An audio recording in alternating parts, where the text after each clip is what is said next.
Hi there, welcome back Greeks and welcome to CPU.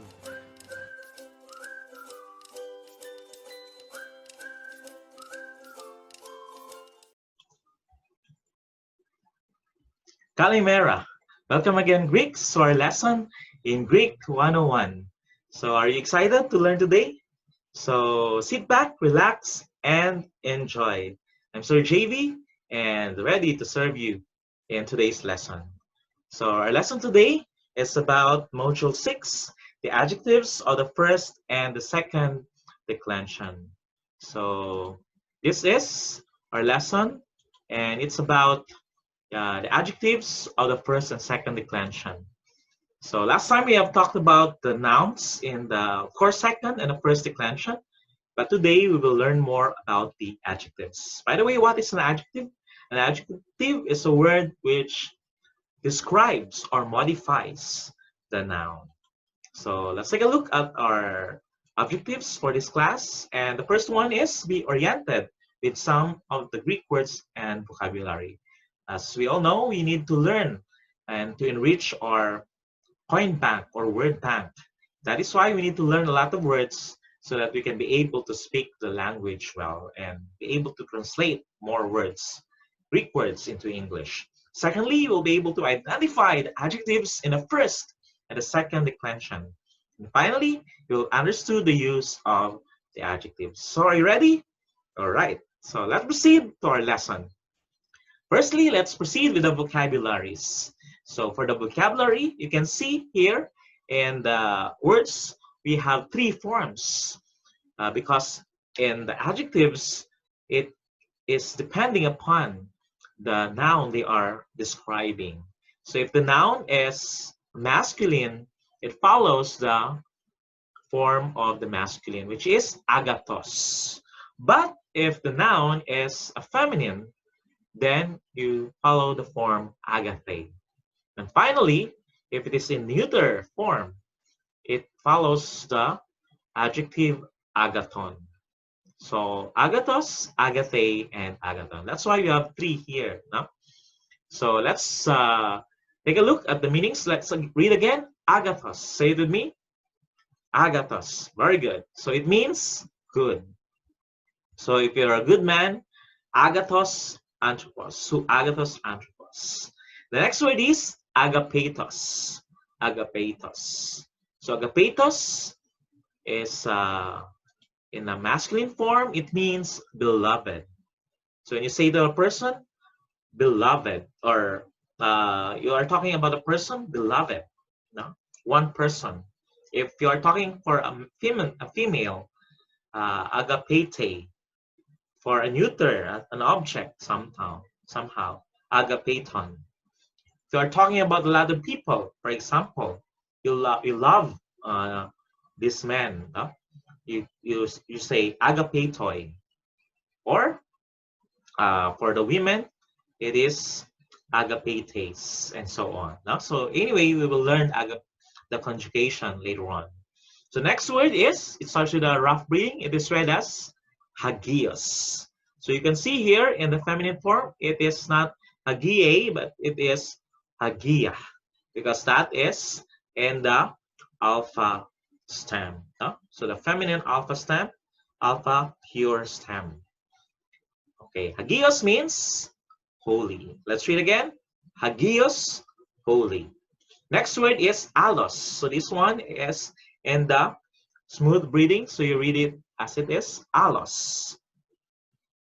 It means other or another. Again, let's read allos, other or another, but of the same kind.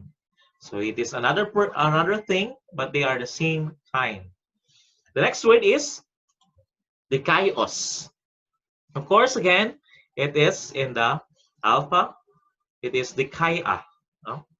So dikaios means righteous. Can you read it with me? Dikaios, righteous or just. The next word is hekastos. So this is in a rough breathing. Hekastos means each or every. Let's read again. Hekastos, each, every. The next word is eschatos. Eschatos. So it means last. No? So the first and the last. So protos, eschatos. So the next, let's read eschatos, last. The next word is heteros. Heteros. It means other or another, but or a different kind. No? So it's the same with allos, but in the opposite sense, it is another, but of a different kind. So let's read it again. Heteros, other or another. And we have also kainos. Kainos means new. Kainos. Altogether, kainos, new. And also the word kakos. So earlier we were talking about the good one, which is agathos, and the opposite is kakos, or bad. So if you say kakos, anthropos, means a bad man. Next, we have also the word kalos. It means good or beautiful. So kalos. So you are talking to a woman, kale, no? Kale, beautiful. And then mikros, it means small or little. Mikros. Let's read mikros, small, little. Next, the word monos. It means alone or only. That's why we have the monotheism, one God, no? Or monogamy, monogamy, only one husband or wife. So of course we have the poly, which is many. We have also the word necros. It means dead. That's why we have the necrology. No? Let's read again. Necros, dead. We have also the word holos, which means whole or all. Holos, holos. So let's read all together. Holos, whole or all. We have also the word pistos. It means faithful. Pistos. If you are talking to me, you are faithful. Peste. Peste. But that means faithful. No? Next, we have the word poneros. It means evil. So it's worse than bad. It is evil. Poneros. So let's read poneros, evil. And the last word, protos. It means the first. Protos. Let's read all together. Protos first. By the way, the last is eschatos. No? Protos, kai, eschatos. First and last. Okay, that's it for our vocabulary for today. I hope that you will memorize them and use them on a daily basis so that you can practice speaking these words. Okay, this time let's proceed to the adjectives. So, like nouns, adjectives have gender, case, number, and case. So, as we have learned earlier, in the nouns, it could be masculine or feminine in gender. In the number, it could be masculine or gender, again, we have masculine, feminine, or neuter. And in the number, we have singular or plural. And in the case, of course, we have those examples like nominative, vocative, genitive, ablative, dative, locative, instrumental, and accusative. When an adjective is used to modify a noun, it must agree with the noun in gender, number, and case. So if the noun is masculine, the adjective should also be in a masculine form, and so on and so forth. Example, the word here, hey agathe, ecclesia. So the word here, hey agathe, means the good, no? And the noun here is ecclesia. So ecclesia is in the feminine case, no? Second declension feminine, ecclesia. And that is a feminine noun. Our adjective should also be in the feminine case, okay?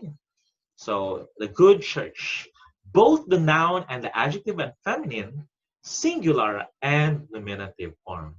Note that some nouns are neuter in English, but are masculine or feminine in Greek and call for the corresponding gender in the Greek adjective. So sometimes in Greek, you thought of it as an object, but in the Greek language, an object could be either masculine or feminine, depending upon its form. So you don't be surprised about it. Even a feminine, like the paidion, is a feminine, no? But it's a person, rather a child, no? But it is in a neuter form.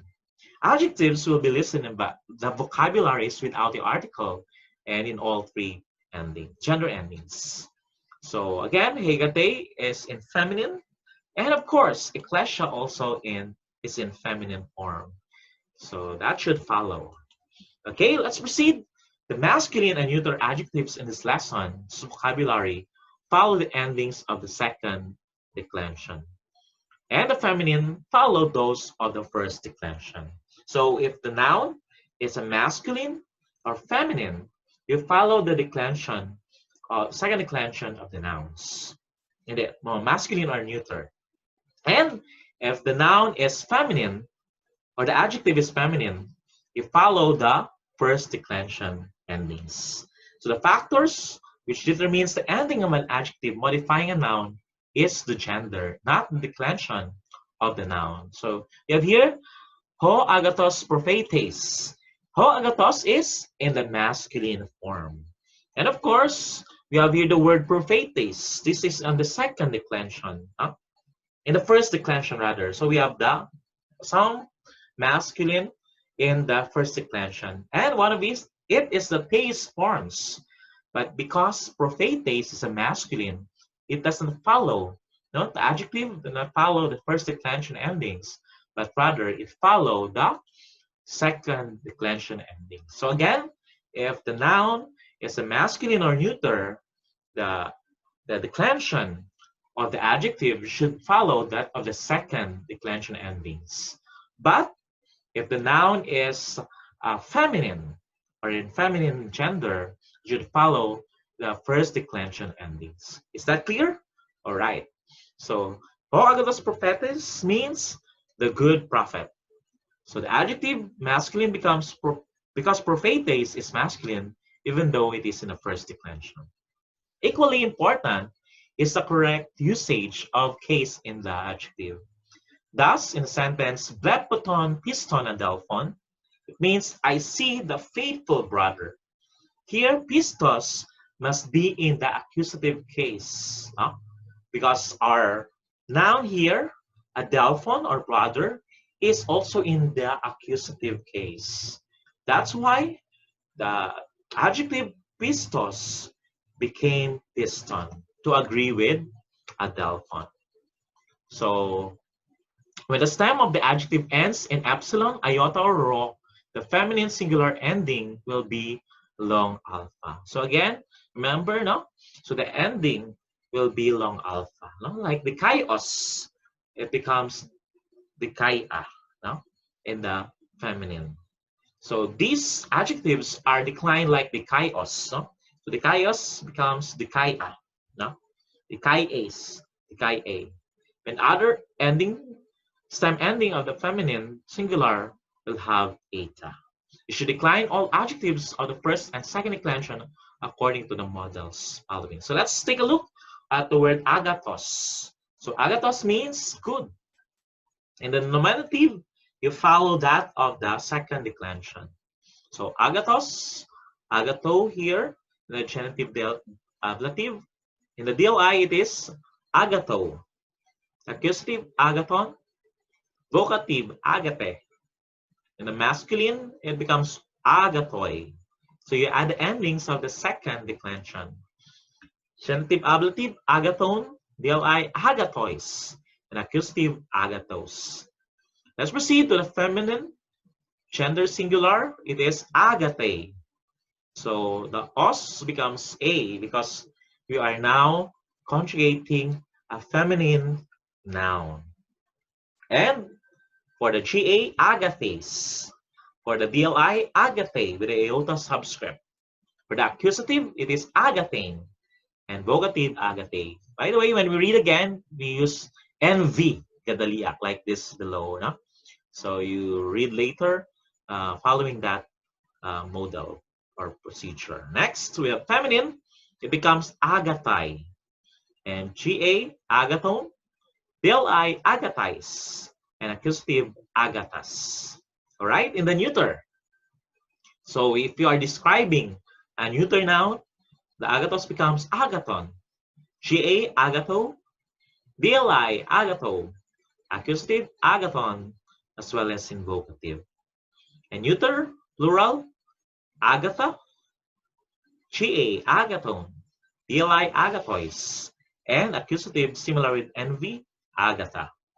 So let's read from the beginning, from the top. Are you ready?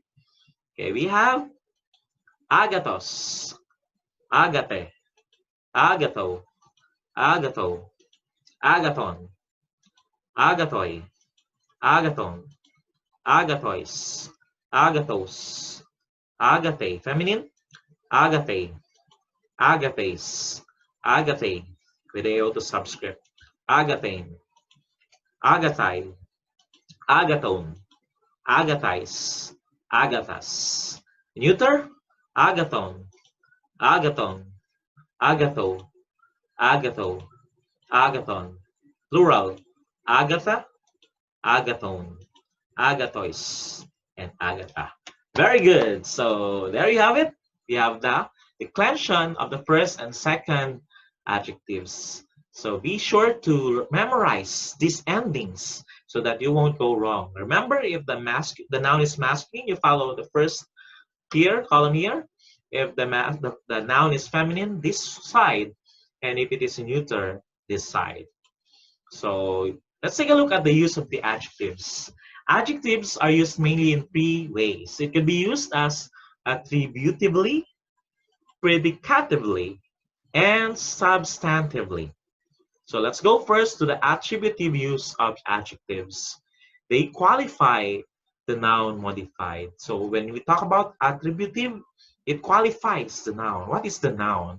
So the construction has two possible positions here.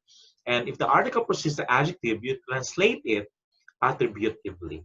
When the article is absent, the context will determine the construction is used attributively or predicatively. So in this example, we have first example, ho agathos logos. The second one is ho logos ho agathos. The first one is ho agathos. It means the good, and logos is word. Second one is the word the good. And these two are the same meaning. No?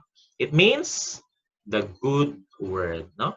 So if you can see logos, agathos, it still means the good word. So that is the use of an adjective attributively. Okay, do you get it? All right, very good. Let's proceed to the second use, which is the predicative use of the adjective. It makes an assertion about the noun. So what is the noun? It asserts what is the noun. Here there are also two examples, and both is translated the same. This construction, the article does not immediately precede an adjective. The position of the article is crucial in translating the adjective. For example, we have the first example, ho logos agathos. The other one is agathos ho logos. So the order is different, but it is still the same. So ho logos is the word and good. Here, good the word. So even though the adjective precedes the noun, it is still the same, and it means the word is good. No? Sometimes is used in the sentence also, which is estin, no? Logos estin agathos, which means the word is good also. But without that verb there, still, it is still the same. The word is good. Okay, that is the second use, which is the, what is that? Predicative use. The third one is substantive use of the adjective. When it is used, the adjective functions as the noun. No? So sometimes, of course, in English, there are also cases wherein an adjective could be used as a noun. The same is true with Greek. Thus, we have here examples, and when we call a collective or general sense intended, sometimes the masculine plural form is used. So, for example, for the singular rather, we have here ho agathos. It means the good man. So you cannot see there the word anthropos, but it still means the good man. No? It's used collectively. And we have here hey agathe. It means the good woman. All right. So for the plural, we have an example hoi agathoi. It means the good men or the good people. And the next one is hoi necroi. It means the dead men or the dead people. So this is the use of an adjective as a noun. No? So that is substantive. No? Next, substantive use. So examples here we have attributive use. We have two examples. It those both means the good word. We have the predicate position. We have two examples. It means the word is good. And the substantive position could mean the good woman or the good man. All right, so let's proceed to another use of adjective also. Sometimes the accusative singular of certain adjectives is used adverbially. So an adjective can be used as an adverb as well. No? Like in 1 Thessalonians 4:16, it reads as kai hoi, necroi, and pisto, and as the sontai proton. It means and the dead, no? Kai and hoi necroi, the dead, and in Christo Christ, and as the sontai will rise, no? And then proton first, no? And as the sontai proton. So here the word proton is used as an adverb in this sentence. So that is the fourth use of an adjective as adverbially. Okay, so let's proceed to the examples. So we have the word dikaios. So that's the kind of word dikaios in the masculine form. So let's dikaios in the nominative, in the vocative, no? And bigadaliak is still the model. So it becomes dikaie. No? If you address you righteous, no? Dikaie. If you are talking to one person. GA, it's dikaio. DLI, dikaio, with the also subscript. Accusative, dikaion. And the plural, nominative and vocative are the same, dikaioi. GA, dikaion. DLI, dikaiois. And accusative, dikaios. Okay, let's read from the top. Altogether, begin. Dikaios, dikaie, dikaio, dikaio, dikaion, dikaioi, dikaion, dikaioi, dikaiois, and dikaios. All right? So that is dikaios. Next, let's take a look at the word kakos. Very good. So kakos it means bad. No? So when you're talking to a bad man, kake, no? Kake. So nominative is kakos, the bad, no? Vocative kake, cha, kako, dli, kako, accusative kakon. In the plural, nominative and vocative kakoi, ga, kakon, dli, kakois, and accusative kakos. Let's read from the top. Kakos, kake, kako, kako, kakon, kakoi, kakoi, kakon, kakois, and kakos. Very good. So there you have it.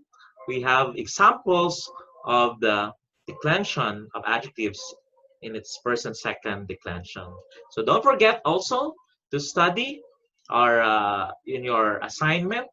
I'll be giving you a leeway there. It's just easy, just conjugate the masculine form. But memorize still the feminine and the neuter forms. So we have examples of ikas, eskatos, nekros, kalos, and we have also pistos. And of course, we have some translation activities. So you download it in your Canvas account and you can print it or you can just write it down on a piece of paper and send a video or a picture rather or a Word format. So that's all for today. Thank you, God bless, and see you on the next lesson. This has been Sir JB in Greek 101. God bless everyone.